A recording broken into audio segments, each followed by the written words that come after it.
Offset, where you at? That's it. Gotta spend that shit. Them niggas at. Money, man. What's up? Yeah. Where niggas at, man? Yeah. Huh? You don't know niggas. Yeah. They said you don't know niggas. Niggas do. You're on that vacation. Yeah. Planning your funeral, pussy. Yeah. Yeah, all the way to the street. Everything, nigga. Let's play. Day.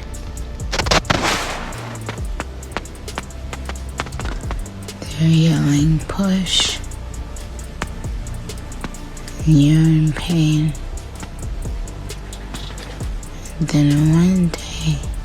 Oh my God! This tea is next level, so secure those edges and grab a glass of wine because it's about to get messier than a Kardashian closet after Khloe's had her way with it. By now, we've all been keeping up with the tragic fairy tale romance between our rap queen Nicki Minaj and her questionable hubby Kenneth Petty. From the jump, we all knew this man was more trouble than a cheap lace front in a hurricane, but even my jaded self could have never predicted the level of dramatics this saga would reach.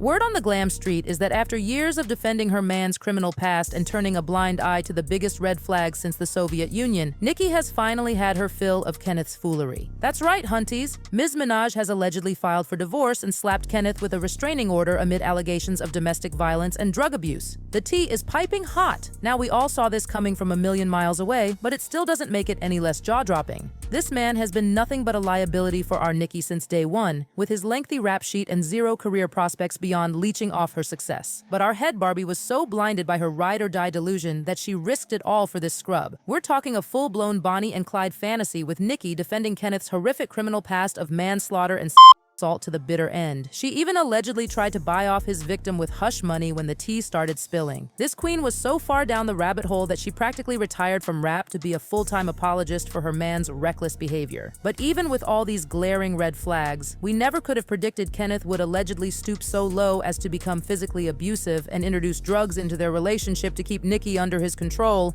The depravity knows no limits.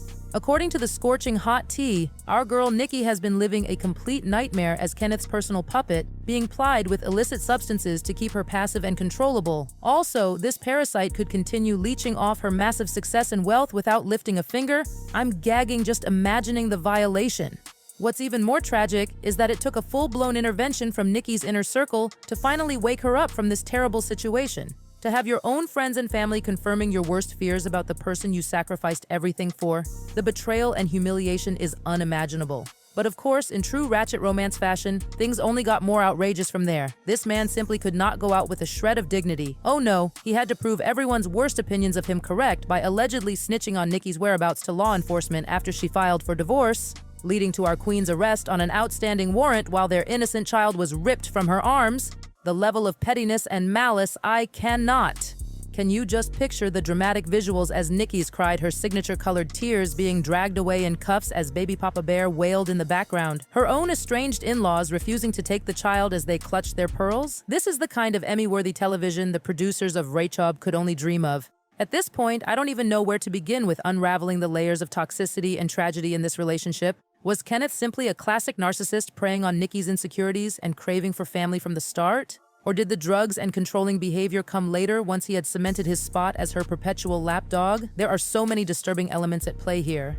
All I know is, this is exactly the kind of wildly self-destructive behavior we've come to expect from the Barbies. Nicki has always moved to the beat of her own drum, marching down a path of delusion and chaos that leaves fans eternally speechless. From her endless beefs and feuds to defending predatory behavior from her friends and collaborators, this woman simply cannot stay out of the trenches of messy drama. And while my heart breaks for the innocent child caught in the crossfire of this ratchet romance, I can't say I'm surprised to see it finally imploding in such cataclysmic fashion. Toxic men like Kenneth have always been Nicki's greatest downfall, just as her own hubris and unwavering stubbornness in the face of public opinion. She loves to double down on her own bad decisions out of sheer spite. So while part of me wants to drag Nicki through the mud for her role in enabling and defending Kenneth's depravity all this time, the other part recognizes her as a tragic figure undone by her own ambition. This woman simply cannot get out of her own way sometimes, and that headstrong attitude has finally caught up to her. All I can hope for at this point is that Nicki finds the strength and clarity to extract herself and baby Papa Bear from this cesspool once and for all, to surround herself with true positive energy and leave this ratchet chapter behind. Because as fun as it's been to watch the dramatics unfold from afar, at the end of the day, this is a cautionary cautionary tale about the ultimate cost of delusion when taken too far. But you already know I'll have my perfectly bejeweled nails on the pulse of any more tea regarding the divorce and custody situation. Bye.